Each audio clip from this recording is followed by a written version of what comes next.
is, be. I'm going to start the recording so I don't forget it. Yeah. That's always a nice refuge to go to. Yeah. One of my favorites. There's a couple of guys here locally that are on Facebook, and they post some awesome photos of birds and crocodiles and frogs and all sorts of things that they take pictures of. It's pretty cool. Yeah. Hey, Christina, how are you? I'm okay. I'm sorry. I've been in 5 hours of meetings, so I'm a little And now you can shift gears real fast. Yes. I might use weird business language for that's okay. That's okay. We'll forgive you for it. Okay. Thank you. I'm glad to be here, though. This is a pleasant change to end my evening. You look like you're in a different room as well. Yeah, well, I knew I was going to have late night meetings. I just moved, and this room doesn't have a light in it, but I knew I was going to have a lot of meetings this evening, so I pulled the lamp from another room in here. So normally I don't take this effort for you guys. I apologize. Well, welcome. Okay, I am going to go ahead and begin, and it is definitely recording tonight, and so you all will have a recording of this one. And Suzanne and I were talking a little bit about her night photography. Christina, it was good to see photos from you as well. And so I am super excited to share your photos with each one of you. Okay, so Suzanne, here's your first one. Yep. Yeah, so this is at La Centera, which is a big shopping area near us. And I just knew they would have a lot of Christmas lights up, but I don't go there very often, so I didn't know what kind of vantage points it would have, but I knew it had a multi-story parking lot. And I was hoping I could get a picture of the bell tower and the sunset, but it was like, no. And then I was like, okay, I'm just going to take a picture this way. And so I was saying to Kathy, when I was taking this, the sky was flashing a lot. And so I was asking the question, what do I need to do to adjust, when I'm looking through the viewfinder, and I can, or actually when I look at the picture after I've taken it, and all the sky is flashing. Yes.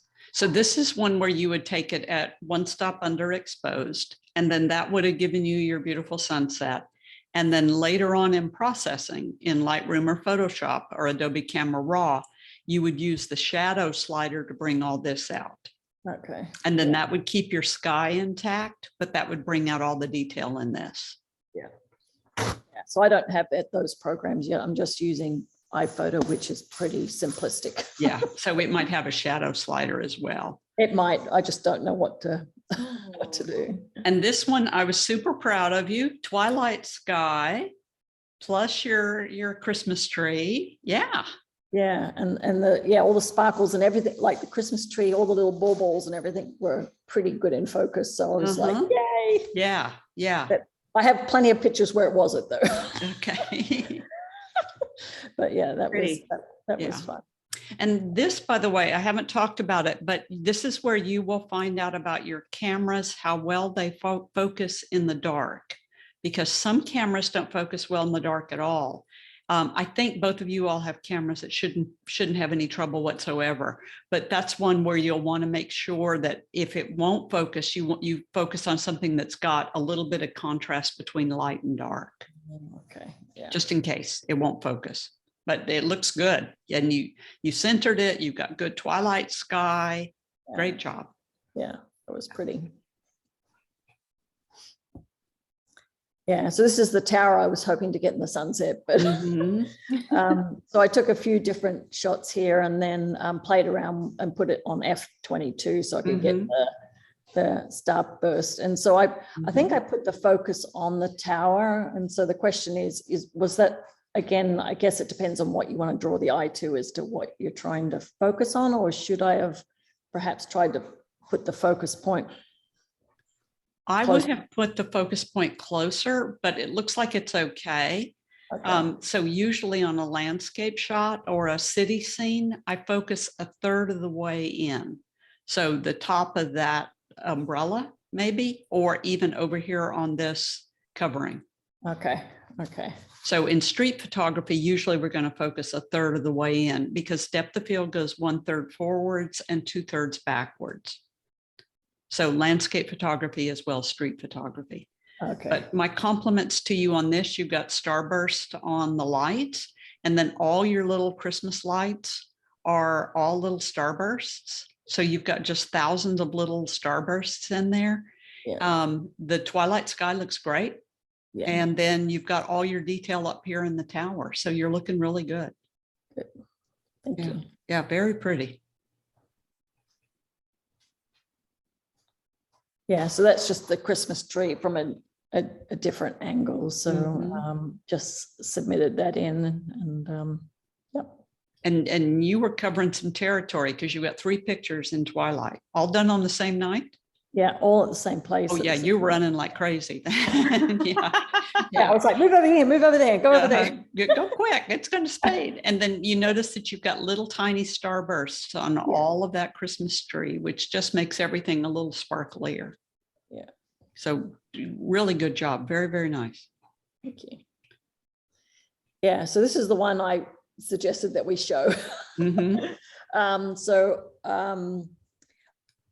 Because we got there just before sunset, my focus was to try and do the sunset, and then that when the sky was pretty, and then go back and try and do taillights. But while the Christmas tree is actually just off to the left here, and I was like, ooh, let's stand here on the corner and see if I can try and do the car lights going by, because there was a lot of cars going in, and they were all, it's a one-way street, so it would have all been all red. But there was, as you can see, there was a lot of light there, and so some of my other pictures were like very pale, washed out. So I wanted to kind of ask, is it even possible to do the car lights and have all of that light going on? And if it is, it would just be an underexposure.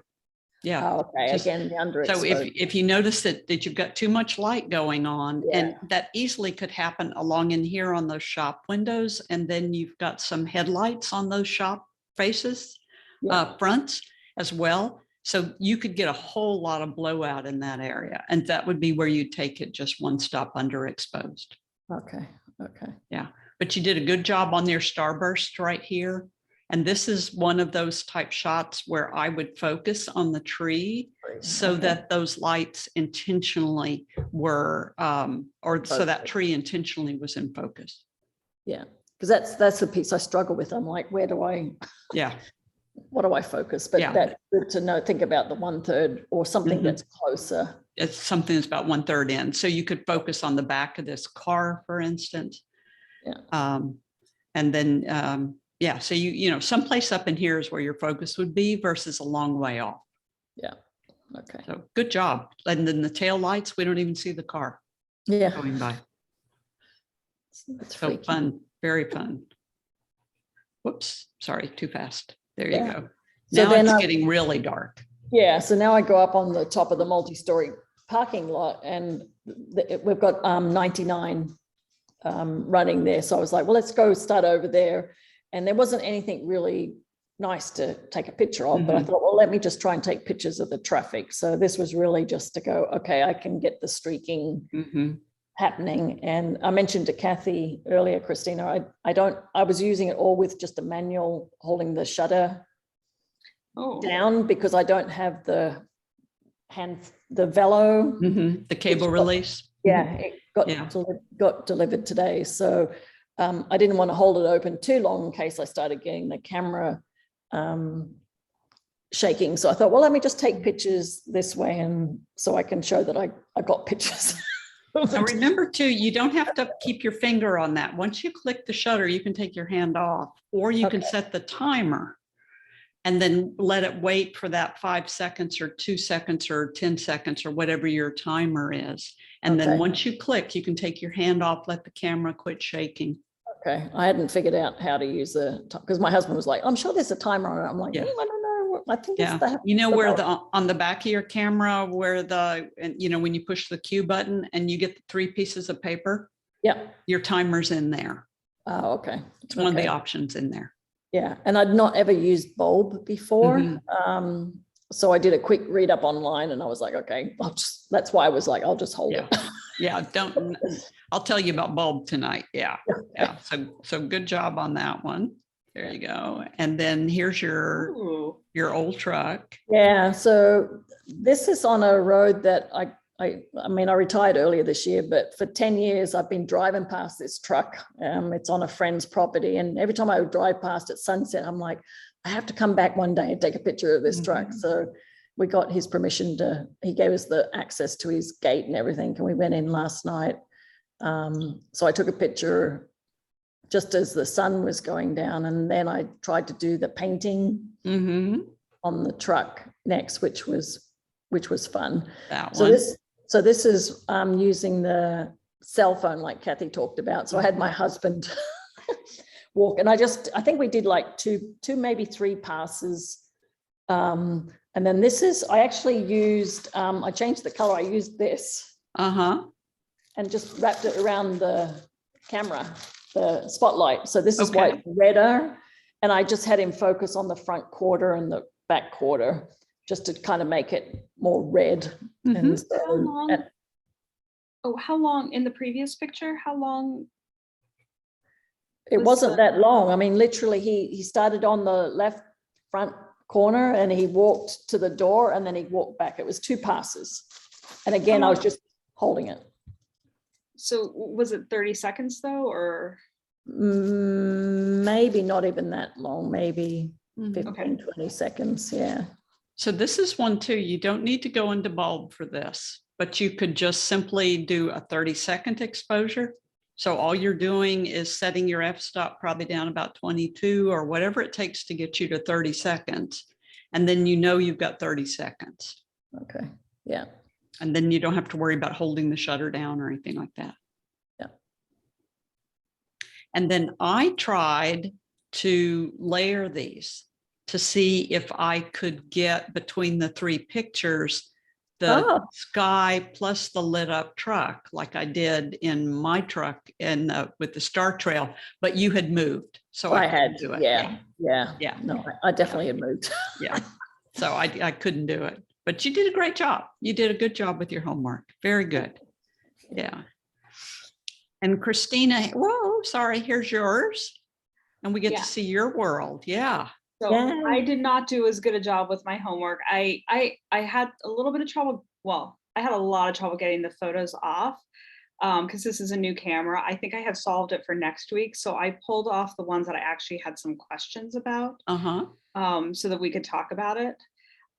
This is the statue in front of the courthouse. And I like this because I like the fact that the light underneath caught the blue and the blues in the background. But I had trouble figuring out how to light up her face because she's like 15 feet above me. Sure. And I'm wondering if those lights that we talked about last week would be powerful enough for me to light her face so that she's not. I don't like that she's in shadow. Probably not, but you could use a more powerful flashlight.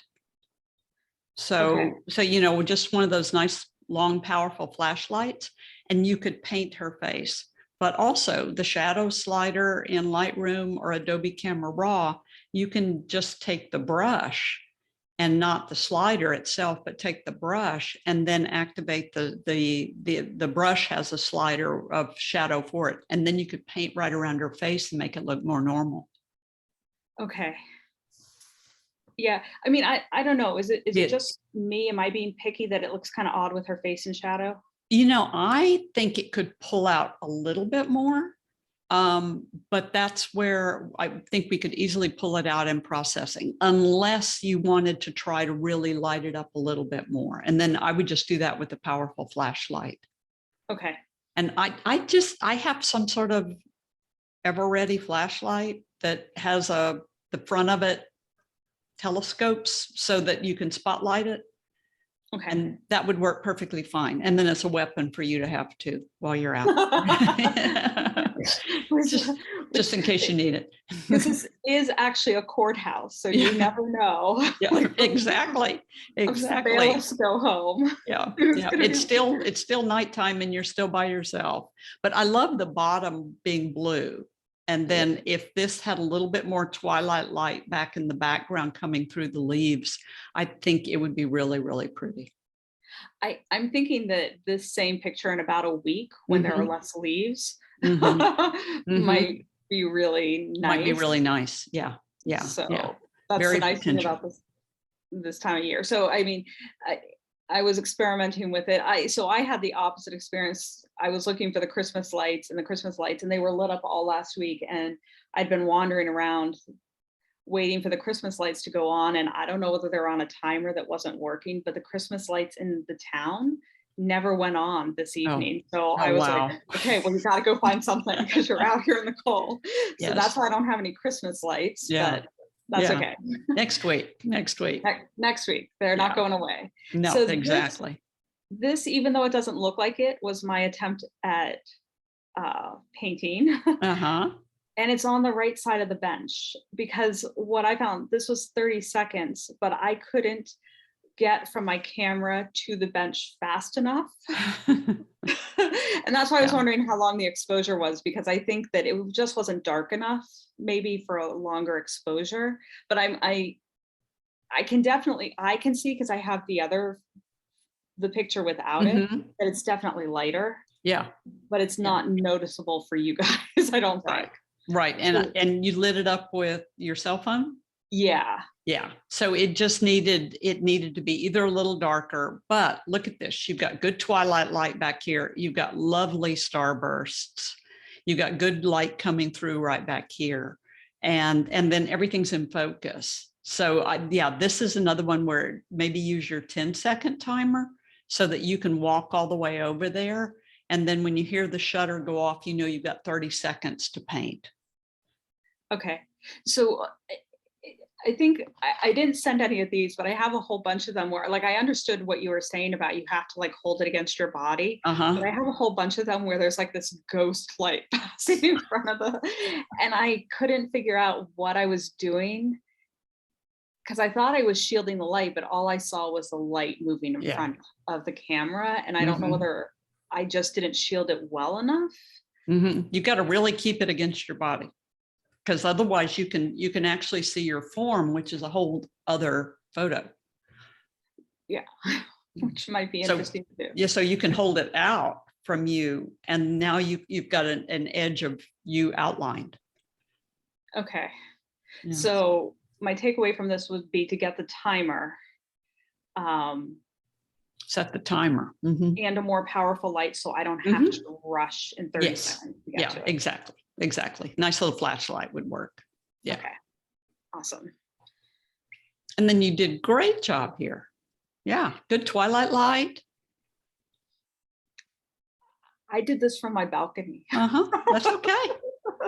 I didn't even leave my apartment or put on a jacket. Is the light where it says like the cinema at the bottom, is that too blown out? Yes. And so this is one where, once again, if you're going to do this again, sky's perfect, but you need to underexpose just a slight bit. Okay. And then that will give you a bit more detail down in here, but those lights are going to be pretty bright. They always are on a marquee. Okay. And then you can tone them down a little bit in Lightroom or Adobe Camera Raw, also using your highlight slider. But I would underexpose this just a bit. Okay. All right. I think I'll have better luck getting some more photos off next week. I just, for whatever reason, this is a new camera for me. They don't have the software available, so I had to do it on the Wi-Fi, and it was taking forever to get the pictures off. Well, use a card reader. I couldn't find mine in the move. Like, okay. I know that's the fastest. So I went and bought one today, but I didn't have enough time to turn it around. For you. But that's fine. But yeah, I'm trying. That's okay. Send them over when you get a chance. Yeah. And this was super fun. I have to say, like, everything aside, like, the fact that I wandered around looking for Christmas lights that never turned on, I still had a really good time. This was That's what I said to Kathy out with my husband. It was quite funny. I'm like, look, you're not in the pictures. It's so weird. I'm like, it's so weird.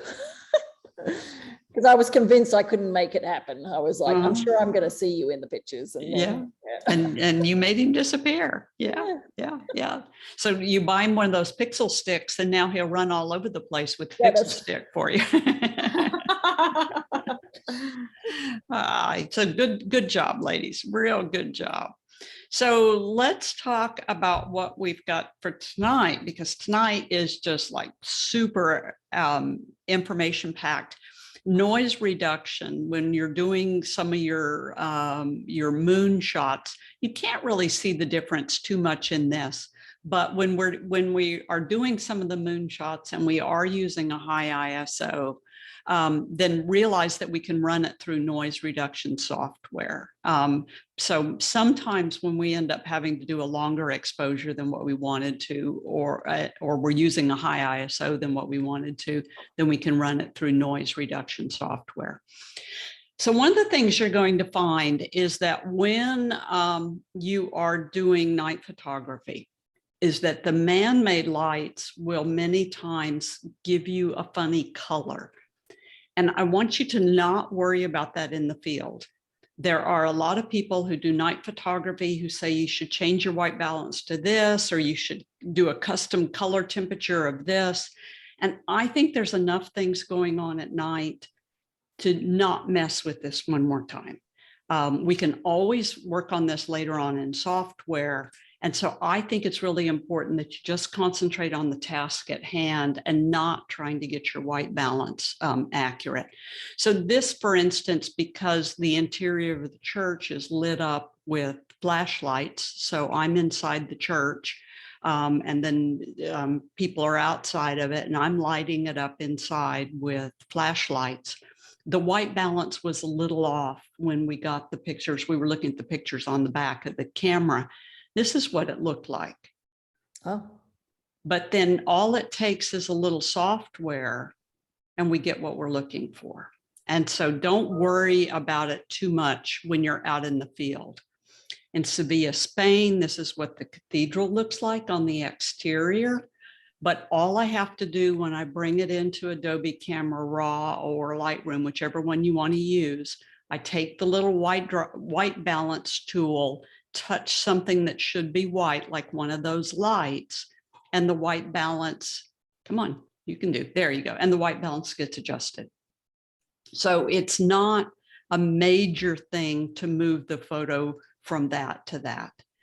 So don't worry about it in the field. Some people like this more golden appearance. This is the kind of Kodak gold from the old days. But if you want it to look a little bit less gold and a little bit more natural, then we can easily do that later on in software. So this is just one thing that I think we don't need to mess with when we're out in the field, except when we start doing, excuse me, no except. This will also come into play when we start doing things like the Milky Way. You'll get a Milky Way that comes out of the camera looking like this. And then when we go to process it, we'll get the sky coming out blue like we're looking for. And so just don't worry about it if you see that you kind of get this milkiness to the sky. We can always fix it later on. So pinpoint stars. Yeah, go ahead, Christina. Oh, I just, one of the things that I always worry about, you may not have this problem, is that my memory is not good if I'm like on a trip and I don't process right away, that my memory won't remember what it looked like, especially if I see a picture that is off. Do you just trust the white balance? If you touch something you knew was supposed to be white, do you take a note, or does your memory better than mine? Or no, at that point, I'm going on what I want the picture to look like. Okay. Like that exterior lighting on the cathedral, I thought it wasn't the best color that they could have chosen.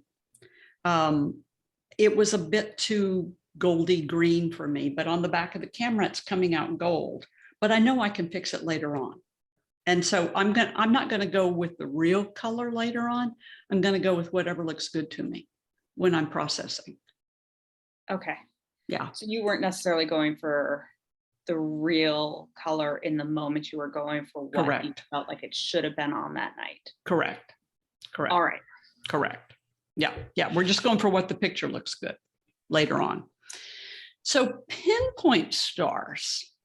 So to photograph pinpoint stars, we have to do a math formula to give us the formula that shows us what our pinpoint stars are. So pinpoint stars means that we don't have any movement in the stars in the photograph. So here you look around all the edges and especially around the edges. And this is where we don't want any movement in the stars. So stars with no movement are called pinpoint stars. So if you blow it up and you look, at one of the details of the stars, we want to see the stars as being round balls, and we don't want them to be real round because that would mean that they're out of focus. We don't want them to have any streaks in them at all.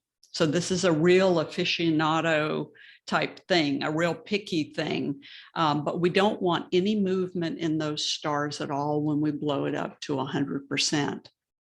Sometimes this is just a challenge, and I'll admit many times that I just completely forget about it. So here's NEOWISE from 2020, and when the comet came around, we were in COVID lockdown. We weren't supposed to go anywhere, and now we've got a comet shooting around in the sky, and we're not supposed to go anywhere. And for me, Christina used to live down here. For me to find dark sky, I have to drive 3.5 hours. And on the dark sky map, I found a pocket of dark sky, darker sky, way north of Houston and north of the Woodlands where I am, and way out in the middle of some farm fields heading toward one of the major rivers. So I drove up there, and knowing that I'm not supposed to drive up there and, all that other stuff, where I'm going to photograph this thing. And then here's the comet, of course. And I'm so concentrating on the comet that if you look closely, the stars are streaked. And so I didn't get my shutter speed correct for the lighting conditions. And then I just had to kick myself because the clouds were moving in. And so sometimes you just get caught up in everything and you forget to do your mathematical formula. There we go, going back. And so if you look at it real closely, here's my NEOWISE right here, but then here are my streaked stars. And so I just blew it. And then the clouds moved in and I never got my picture. So here is the mathematical formula. And Suzanne, you're using the 7D, right? So you've got a 1.6 cropped sensor. And then I think you've got an 18mm lens, correct? Mm-hmm. Yeah. So here's your formula: 500 divided by parentheses 18mm times 1.6. So that means for you to get pinpoint stars, your shutter speed is 17 seconds. And then Christina, your widest lens? I'd have to think about it. I'm not sure off the top of my head. Okay. But yeah. So I think you're kind of around in the 16mm, if I'm not mistaken. And then that, if you do the mathematical formula, is 31 seconds for pinpoint stars. But what I have found over the years is that if I'm using a 16mm lens on a full sensor camera, my shutter speed is really 20 seconds. So my 16 to 35 Canon lens, my shutter speed is really 20 seconds. I'm sure that, Suzanne, you're going to find the same thing, that instead of your shutter speed being 17 seconds, it's really going to be something around 15 seconds or maybe even 16 seconds or 15 seconds. So this is your starting point.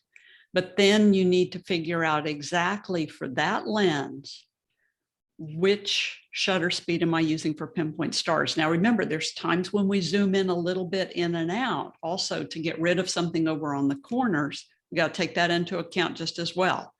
Mm-hmm. And what happened with the NEOWISE is I was using a telephoto lens instead of my wide angle lens. So I set the shutter speed for my wide angle lens, not taking into account I was using 400mm. So my 400mm would have given me a completely different formula. So you've got to do this for each one of your lenses and then find out what that magic point is for your lens. And then from there on, that's set. That's what your shutter speed is for that lens. So for my 16 millimeter, it's about 20 seconds, if not 15 seconds. And then when you set your shutter speed for that millimeters, for that lens, then what you're going to do is open up your aperture as wide as it'll go, so 3.5 or 4 or 2.8, or if you have a lens that goes 1.4, you open your aperture up as wide as it'll go. And then to balance the light meter, you raise the ISO. So this is where, depending on how dark it is, we might get a noisy photograph.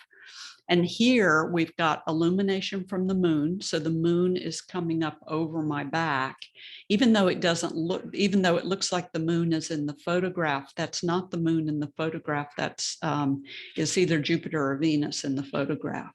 And then you notice if you look around it, right up at the edges, you see that I've got a slight streaking in the stars. So I don't have a real pinpoint in the stars. They look kind of pinpoint right in the center, but they're not over toward the edges. So we've got to make sure that we set that shutter speed correctly to give us the pinpoint stars that we're looking for. So we set that shutter speed for whatever it turns out to be for that lens. And then we open up the aperture as wide as it'll go. And then from there on, we raise the ISO. This one has a moon in it as well. So out in Big Bend National Park. So I get the moon illuminating the horizon of the mountains, with the sky still having some stars in it. And so Kathy, are you in AV? You're in mode? manual at this point. Manual, still manual. You're in manual at this point. So you're in manual focus at this point, and you're in manual exposure at this point for pinpoint stars. So this go ahead. I was just going to say, so I'm just looking at the formula. So 500 divided by millimeter of lens and crop factor. I don't know. I don't get what the crop factor So the crop factor is the sensor of a camera is based on whether it's the same size as a 35 millimeter piece of film. So a 35 millimeter piece of film was 35 millimeters long. In the beginning of digital photography, it was very expensive to make a sensor that big. So most of the camera manufacturers, Canon and Nikon, started introducing cropped sensor cameras. So it was a bit smaller than a 35 millimeter piece of film. That's not so true anymore. And so Christina, yours is a full sensor camera. And then my R5 is a full sensor camera. So there's a lot more full sensor cameras on the market now than there used to be. So that's why sometimes, Suzanne, that your lenses will have a slightly different number than my lenses will have. And that's because your lenses are made for that camera. Right. Okay. So this pinpoint stars comes in really important in things like the aurora borealis. So when we go to November when we go to Norway next November to photograph the aurora borealis, or next September to photograph the aurora borealis, we don't want any streak in the stars at all. So what's my shutter speed? Whatever it takes for that lens to give me pinpoint stars. So it's kind of just always, this is what we're going to use. And then we just raise or lower our ISO to give us the proper exposure and wide open aperture, but we don't want any streak in the stars at all. So the pinpoint stars. Same thing here with the aurora, pinpoint stars. So 15 seconds exposure. So this, for instance, during the Perseid meteor shower, is an ISO 1600. And then this is with the Canon 5D Mark IV. So it's a full sensor camera. So I've got a nice wide field of view of the night sky. And then what I did in blending is I just looked for any meteors or flying objects through the sky and put them all into one photograph. So I didn't see all these at one time. This was what we saw all night long. So just a blending. But I show you this at 1600 ISO and this at 1600 ISO. So this noisy picture is my old Canon Rebel, a less expensive camera and an older camera.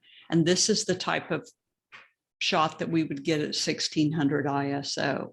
So each one of you is working with a better camera than my old Canon Rebel. So your high ISO night photography should look fairly good without too much trouble, but it all just depends on what camera you're using. And then Christina, you have got that Astro tracker in that Pentax that you have. So that will take a photograph up to 5 minutes. And what happens is the sensor gradually moves. So it is supposed to track it based on the GPS coordinates. Yeah, and I haven't figured out, like for a picture like you just took, if the sensor's moving, but the house is not, and the stars are not, The house will be blurred. so that really only works if you're just taking photos of the Milky Way or something. You got it.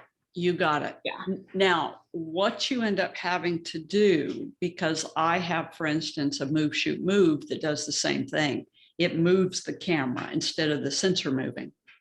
But that means that my foreground object is going to be blurred. What it means is that if I want the house to be in the photograph, then I have to take one picture of the house still, and then I have to do a layer over that and then overlay them. And to tell you the truth, the 5 times I've tried it, I haven't been overly happy with it. But then I did it on windy nights. And so I got a lot of vegetation that was moving. So it was very difficult for me to just cut out in this picture where the house and the tree were versus where all the leaves were moving around. And if you were trying to do that on a night where you had an aurora borealis, where like stuff was already moving, it seems like it might not be the best technique. Like on a night like this, you want. No, exactly. Because this is only a 20-second exposure. I don't need 5 minutes to take this picture. And so I only need a 20-second exposure. So for this, and what I'm trying to think is like, it's great to have that astro tracking, and that probably has its purpose if I'm truly doing something at night where I'm just looking at the stars. But if I'm trying to get a picture like this, I want to actually have the technique of getting the pinpoint stars. Yes. And so I don't want to not be able to do this skill. Yes, exactly. And you don't want to be overworking it, because we don't need a 5-minute exposure of the aurora. You'd blow all the lights out.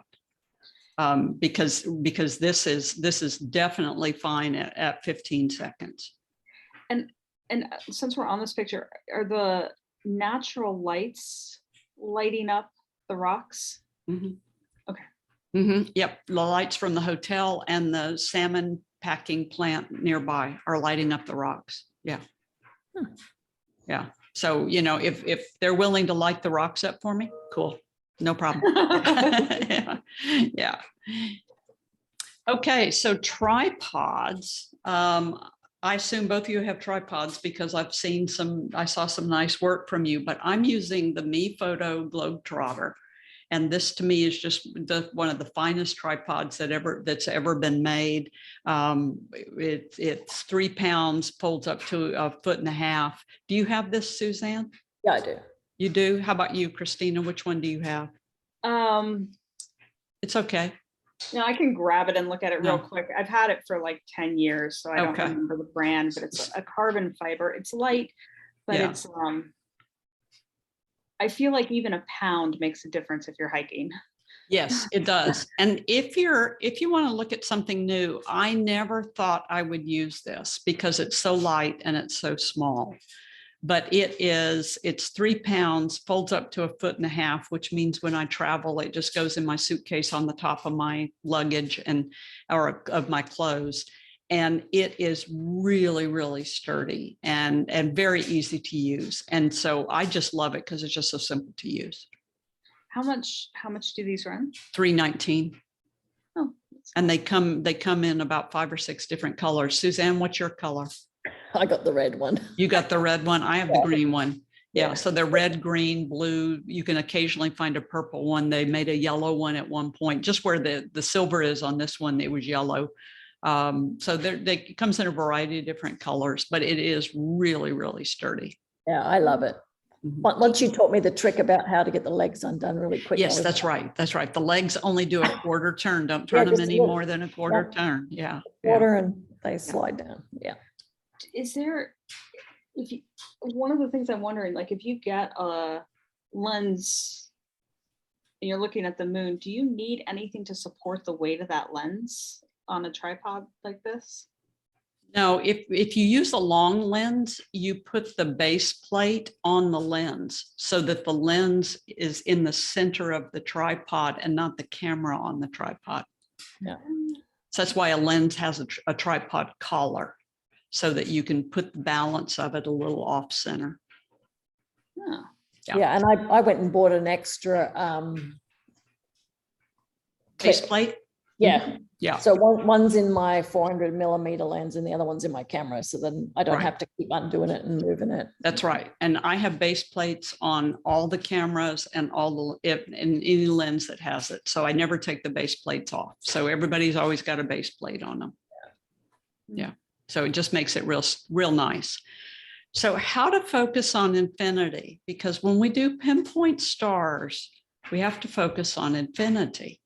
And a lot of people have trouble with this. So Christina, you're using all Pentax lenses?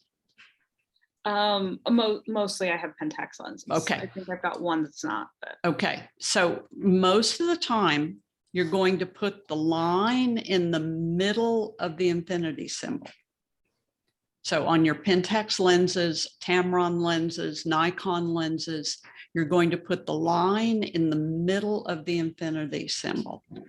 And Suzanne, on Canon lenses, we put the line lined up to the white line. So when we line up that line with the white line, then that puts us on infinity.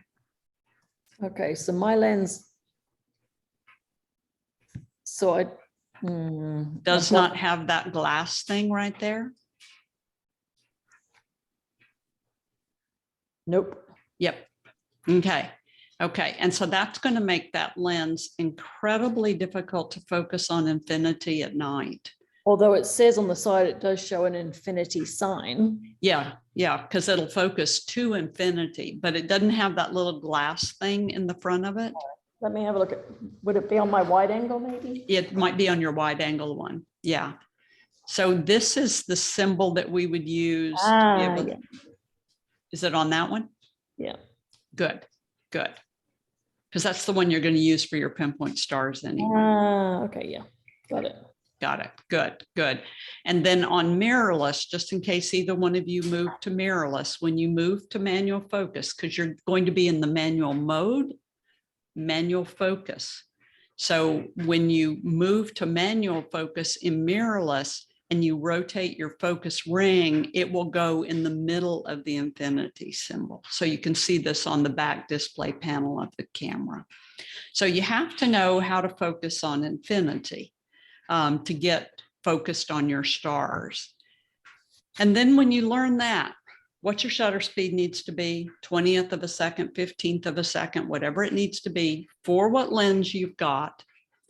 And now we've got to focus on infinity. So we set our shutter speed, we put the wide open aperture, we raise our ISO to about 800 or 1600. And then we focus on infinity. We turn off our autofocus. We turn off our image stabilization. We lock that camera down on a tripod. We're using our cable release. And that's how we get our pinpoint stars. So it's real simple once you figure out all the little components that go along with it, but you've got to make sure you cover all those bases to, and this is in the dark too. So you got to make sure you've got the right shutter speed, the right f-stop, the right ISO, your ISO is turned off, and your image stabilization is turned off, and you're focused on infinity.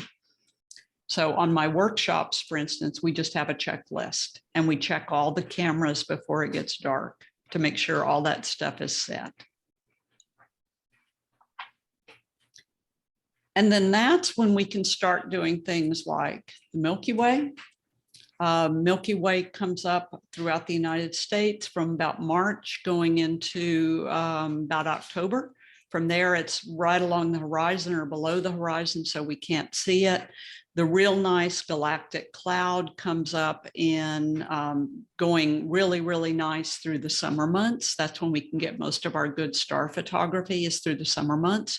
So it all depends on where you are. And once again, we have to go to those photo apps, or we have to go to research to figure out where the galactic cloud is, what time it comes up.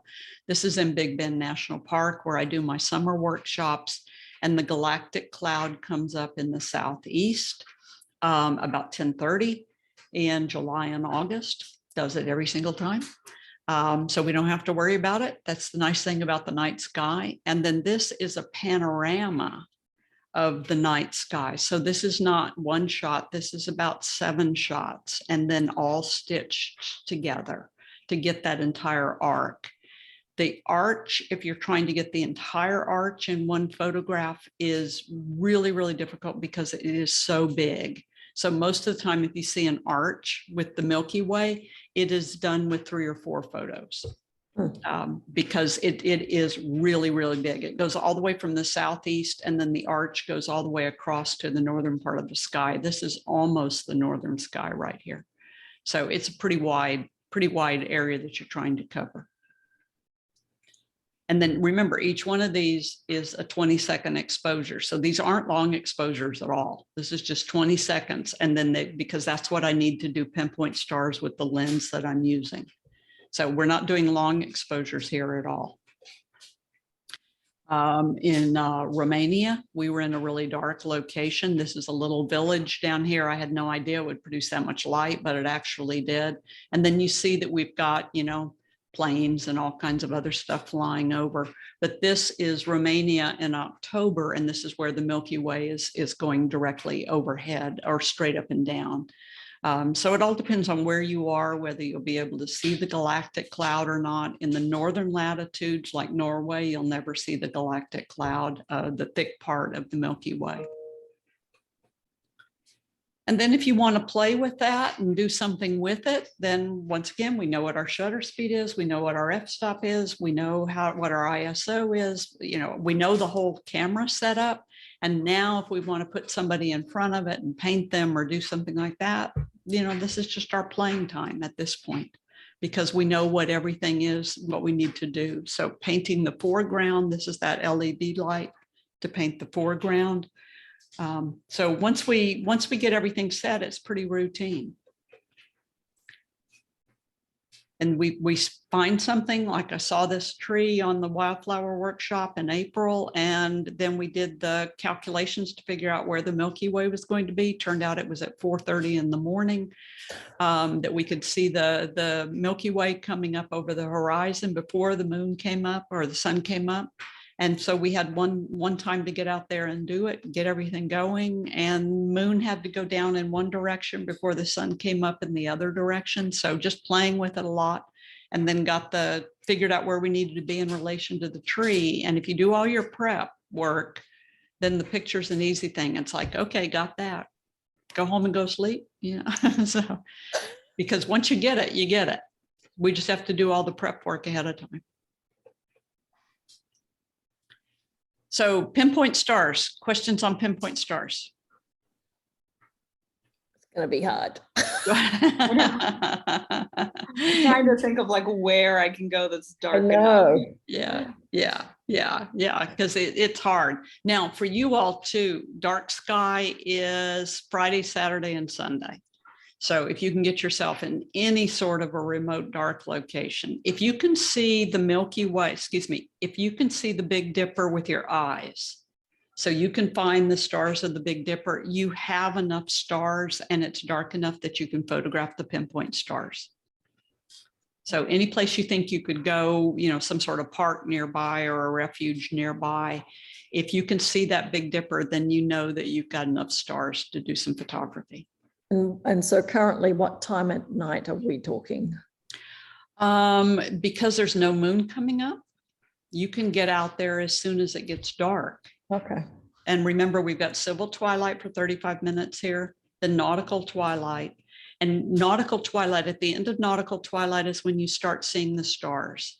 So Okay. once you can see all the stars of the Milky Way, which will be toward the end of astronomical twilight, then you can start photographing the pinpoint stars. So about 10 to 7. Yeah, so not bad because of how early the sun's going down right now. I mean, this is much better than waiting for 10:30 at night, you know, Yes. for it to get dark. So it's not too bad.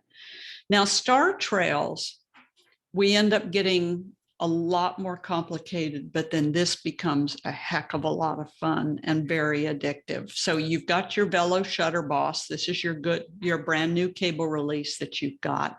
Yeah. And we're going to use this now to set it to take a picture for 4 minutes, stop for 1 second and take another picture for 4 minutes, stop for 1 second, take another picture for 4 minutes, stop for 1 second. And then you can go in and go sleep because it'll continue to take pictures until your battery runs out. So I don't know if it's dark enough off that balcony of yours, Christina, but you might be in the catbird seat to be able to, you know, if you can see some stars off of that balcony.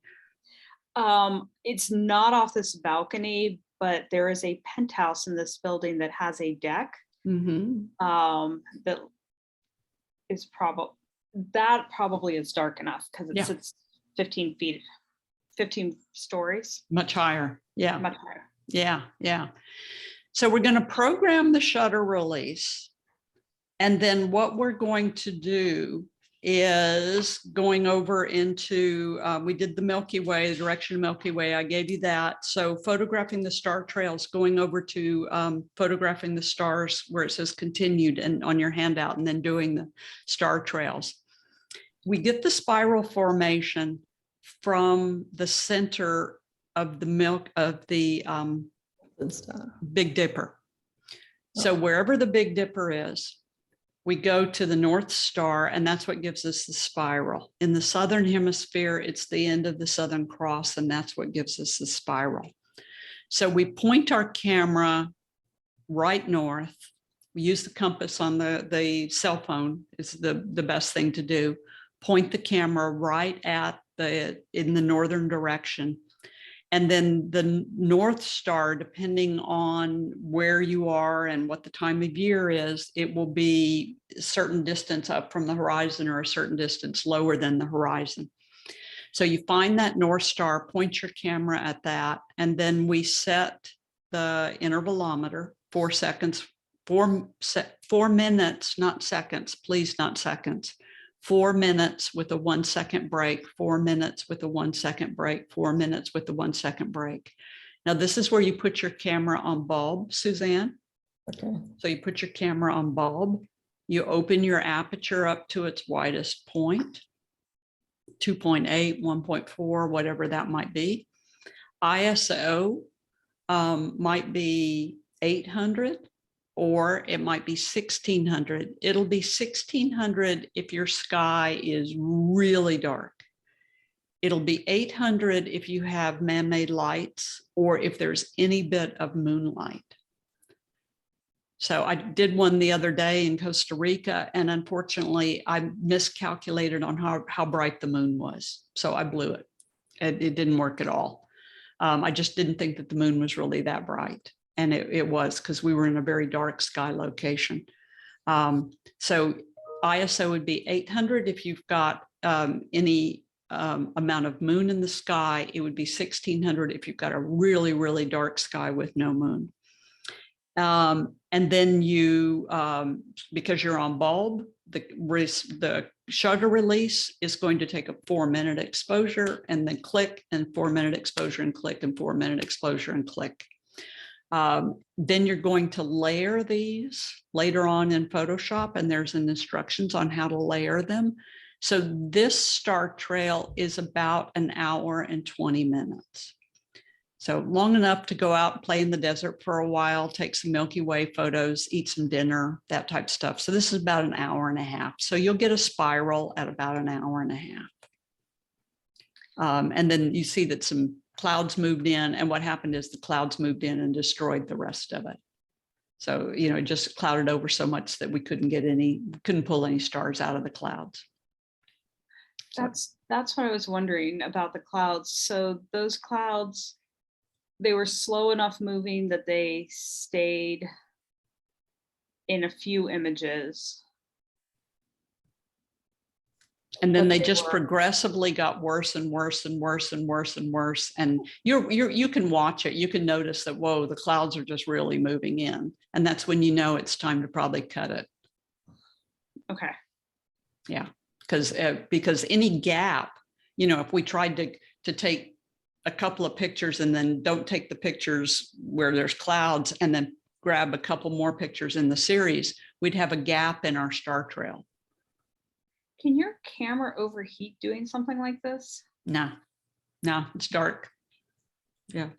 I thought I read somewhere that you should never do longer than X time exposure because your camera can overheat. But Yeah, there was this thing in the old days that we were going to burn these little babies up, and we weren't supposed to run long exposures on them. So we used to do these at 30 seconds each, not 4 minutes. And then it got to where nobody burned their camera up. So we were able to go to 4 minutes. Some people go as long as 5 minutes. The longer you go, the longer not longer the trail, but the less interrupted the trail is. So yeah, we're not going to overheat. No. And then here's one where the foreground's just painted with a flashlight. This is in Morocco, and you see a little bit of a gap in the star trails. This is when I was doing them at 30 seconds when we thought we really were going to burn these cameras up. And so I could go in and reprocess this and probably get rid of some of that. And you notice also there's little gaps between right at the beginning of each one of the trails. And that's where I turned the camera off to check it to make sure it was okay. And I should have just thrown those pictures away and then just started the star trail after it. And then this straight line right here is the International Space Station, flew through while we were in remote Morocco. And this is what happens on a dark night when we have a full battery and the camera can go 4 or 5 hours. So when we get a completely dark night, no problems at all with the moon interfering with our exposure, and we can let the camera go until its battery just dies. And so this is about a 4.5, maybe 5 hour exposure. And that's when we get that beautiful full spiral. Very dark location out in Big Bend National Park. That's one of the reasons we go out there to do our star photography. And so again, you're focusing a third in. We're focused on infinity. For all the stars, we're focused on infinity. Okay. Yeah. So the lens has got to be focused on infinity. And that's another thing, is to make sure with your star photography, before you walk away from this camera and go to sleep, you've got to make sure you are focused on infinity, that your ISO is set right, and you're not getting an overexposed image like it did in Costa Rica.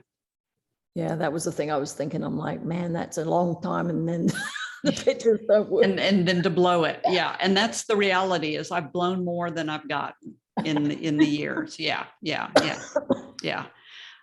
So the lights of Tucson way off in the distance, and just figuring out where we're going to put the camera so that we get the pivot of the North Star above the saguaro cactus. And then when we blend them all together, there was a house over here where they kept turning lights on inside of different rooms while the exposure was going on. I mean, it's their house. They can turn their lights on if they want to.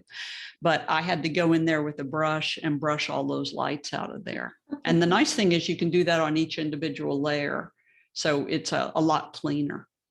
But So just Kathy, yeah. Go on, sorry. I know you say this is layered, right? Mm-hmm. So when it's not layered and you're just looking, you know, when you look at the one picture that you've taken, what is it that you see? You see just one little streak about so long. Okay. And then as you rotate them, you know, on the back of your camera, as you look through your pictures, you'll notice that they spiral around. Okay. And you'll notice that, look at that, they're going around they're going around the North Star.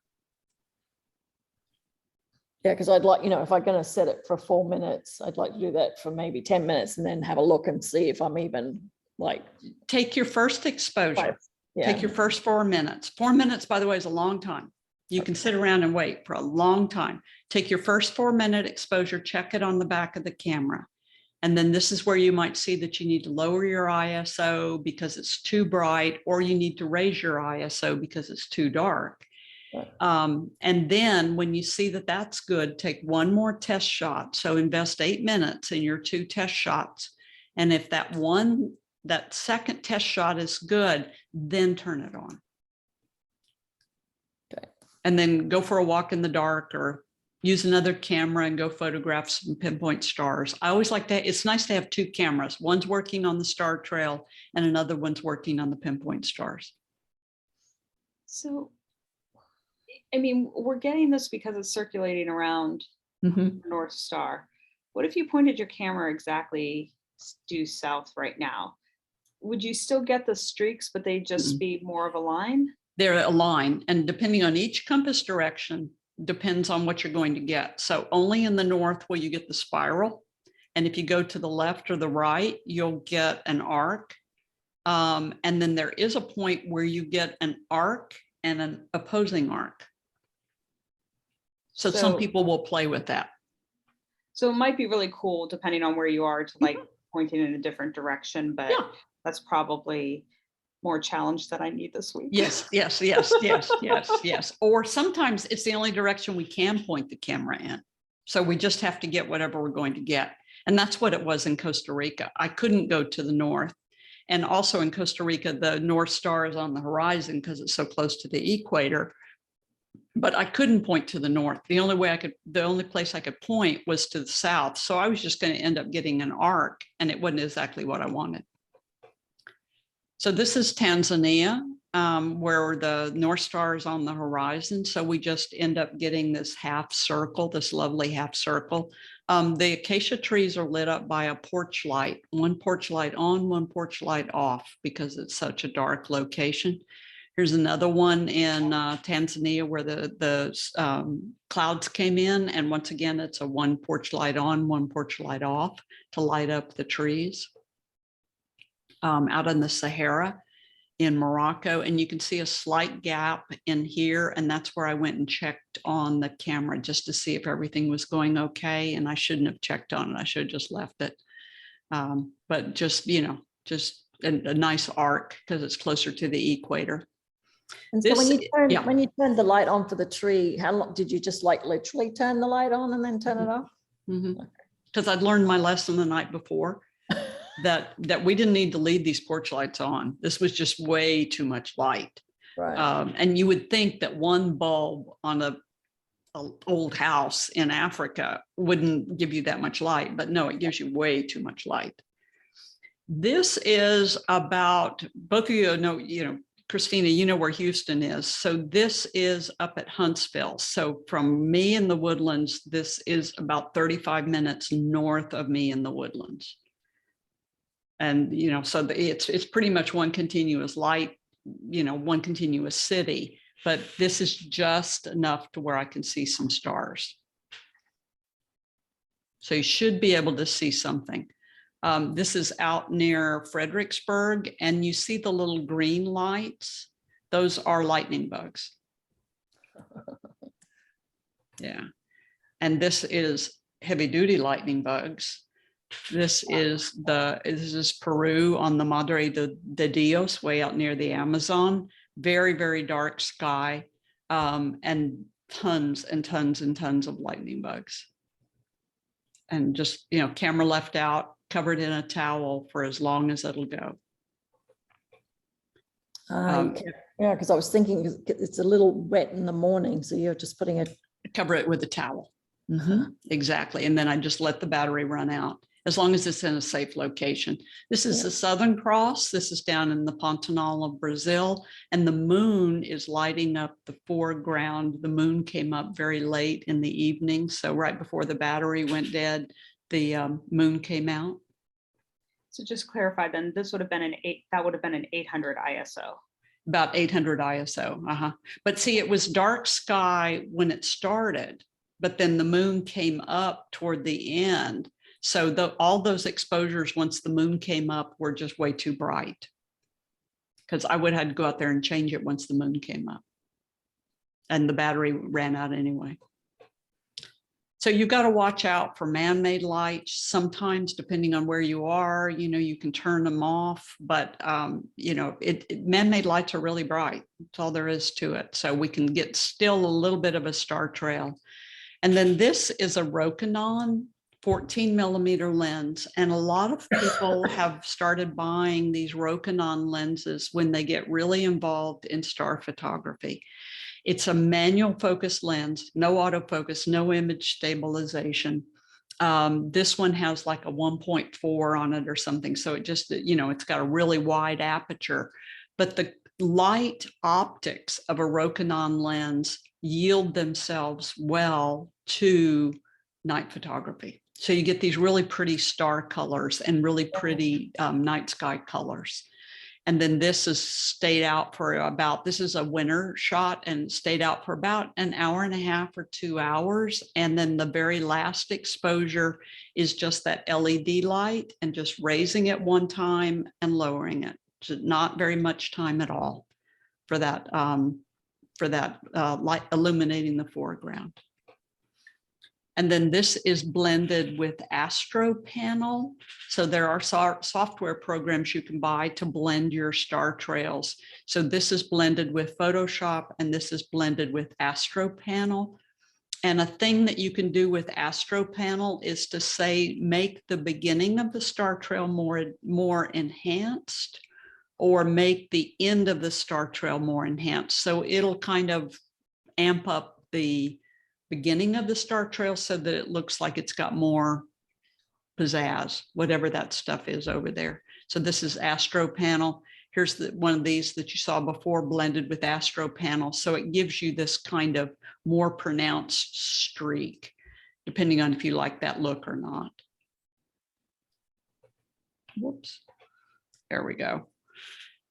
And here, once again, is what happens when the lightning bugs photobomb you.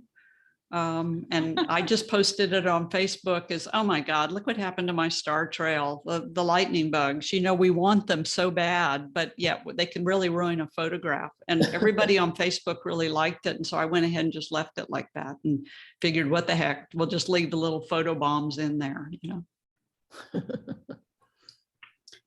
And then make sure that you focused your lens.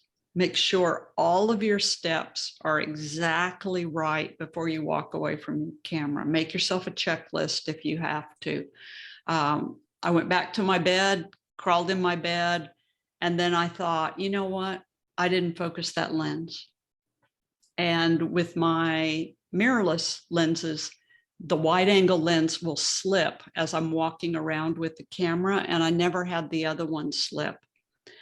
And I remembered that I probably didn't refocus the camera, but yet it was like a quarter mile through the dark cow fields to go get my camera. And so I decided to just leave it like it was. So don't look too closely, it's blurred, because I didn't set the focus. So there are a lot of little bitty things to get your star trails, but if you can get one, they are absolutely amazing.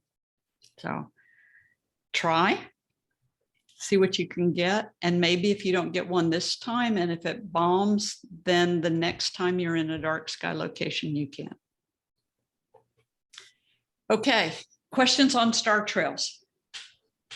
That's even harder. It's even harder. It is. It is. Okay. Yeah, it is. So your assignment for next week is photograph a scene with pinpoint stars in the sky and a foreground that's painted. So you know how to paint. There's little or no moonlight this weekend, though the 3rd, 4th, and 5th, we've got a pretty dark sky. Sun goes down early, so this isn't too bad. And then try your hand at a star trail if you think you can. And if you need any help programming that Vello Shutterboss, then just let me know and I'll see if I can help you out over the computer. And then if you can, photograph the night sky with a visible constellation. We probably can't see a Milky Way right now, but maybe you can see the Big Dipper or Orion's Belt, or maybe even Pleiades or something like that. So see if you can see the night sky with a visible constellation. So pinpoint star with a painted foreground. Try your hand at a star trail if you can, and then photograph the night sky with a visible constellation if you can. Uh-huh. Or just revert to those Christmas lights. just go back to Christmas lights. Okay, questions before I leave you? Oh. I'm sure I'm gonna have a lot once I try this. So but that's how I learn. That's how you learn. Just remember, you know, children learn and they get frustrated and they kick their feet and they scream, but you know, it's the way we learn. We beat our heads against a wall and that's how we learn things. So Kathy, I do have one quick question. Sure. On that little screen that has the infinity sign. Yes. Where should it normally be set for just normal photos, or it doesn't matter? You would have your autofocus turned on, and so we would never even pay attention to that. Okay, so when we're doing the sky, we put it on infinity. We leave autofocus on first of all to focus, then we move it to manual. No, we turn off autofocus and we use that infinity symbol for stars. Oh, okay. Mm-hmm. Yeah, and that'll focus that way. Yeah, and remember, if that's a Canon lens, you're going to do white line to infinity symbol, or white line to white line. Yeah. Yeah. And then Christina, you're going to do infinity symbol to the middle of the infinity symbol to the line. Okay. Yeah. Yeah. I'll let you know how that goes. We'll see how it goes. We'll see how it goes. Exactly. So get out there, bundle up there where you are, Christina. We got nice weather down here, and but you know, just try to get away from the night sky as much as possible. I did see, by the way, how close are you to Washington? I'm quite close. You're quite. There's a company in Washington, D.C. that has nighttime photo safaris to the monuments. And they're $45 a night, and each one of the nights is to different monuments. Yeah, you know, I didn't think I was going to do it for this one, but one of my favorite monuments is the Korean War Memorial. Mm-hmm. And one of the things I really like about, well, I don't know if you've been there, but the statues just are so human. You can feel the pain, but behind the statues is this reflective wall. Yeah. And I thought if I could get there on a day when the sun was setting or the sun was rising at the right time, I could probably capture the sun in one and then the reflection. And then, but I realistically, I'm not going to be able to do that over the course of this class. Yeah. But to me, that's the most beautiful of the monuments, because it's not trying to be about grandeur. It's trying to be about really memorializing the pain of people who fought in the war. Yeah. But I love the reflection on the wall too, and I was down there one time when it snowed, and it was just even more like, I don't know how to describe it, but it can bring you to tears. I think it must have been even colder. Oh yes, it was cold. But you know, Korean War was cold, and yeah. But I also thought about like the reflecting pool, because Mhm. then like it doesn't really matter what angle you're at, like you can Mhm. find some way to capture the building and the sun. Yeah. But I thank you for letting me know, because that takes away a little bit of the concern about being down there on your own at night. Mhm. Mhm. Exactly, exactly. And you know, if I were by myself in a city that I didn't know, or even if I were by myself, there's a lot of these photo tours that do night photography tours and guides that'll take you out. And I think that that's nice because it just eliminates a whole lot of guesswork and parking and all that other stuff. And for $75, yeah, that's Yeah, that's good. that's worth it. Yeah. I mean, I love the whole idea of the tours in general. Mhm. I mean, I'd love to go on your Norway tour. I don't know whether it's going to happen for me, I but hope. We were trying with Suzanne to go to Costa Rica, but Yeah. yeah, the government got in the way. So Yeah, government got in the way. maybe. Yeah. We might get you there. We might Yeah. get you there. Yeah. is there I mean, have any of the tours been canceled because of like changing visa restrictions? It's not changing visa restrictions. It's changing whether we have to quarantine and how long we have to quarantine and how much we have to test. And we ended up canceling Northern Ireland because we had to test for England and then we had to test for Northern Ireland, and we were ending up having to test almost every 2 days. And we finally just decided it was too uncertain whether we were even going to be quarantined or not. So yeah, we've had to make some adjustments. That's what's nice about Costa Rica right now, is that it's a nice, simple, safe country to go to. They take COVID really seriously. Everybody wears a mask. Everybody washes their hands. So it's become a nice, simple location for us to travel to. That's good to know. I part of why I moved back to Maryland is my dad is ill, and I would like to have the opportunity to get away and do something for me, but I also don't want to risk bringing anything back. Oh yeah. Oh yeah. Yeah. Yeah. But Yeah.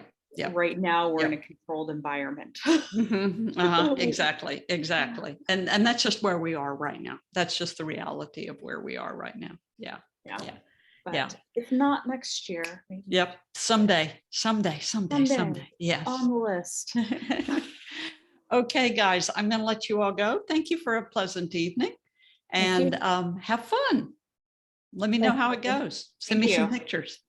Thank you. Okay, I'll share the recording with you tomorrow. Okay. Okay, thanks. Okay. Good night. Bye.